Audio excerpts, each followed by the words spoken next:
Kamusta mga kabasketballista?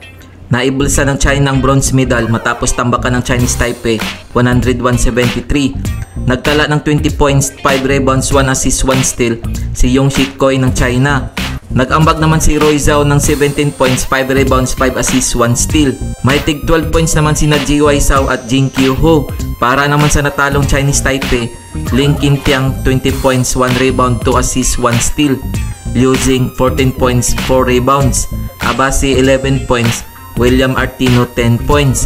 Kung umabot ka dito sa video na to, mag-like na at subscribe.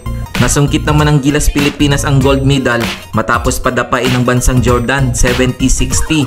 Pumakot ng 20 points, 10 rebounds, 5 assists, 2 steals, 1 block si Justin Brownlee. Nag-ambag naman ng 14 points, 11 rebounds, 5 steals, 2 blocks si Ange Kwame. Chris Newsome 13 points, 1 rebound, 2 assists. Scottie Thompson 11 points, 5 rebounds, 3 assists, 1 steal.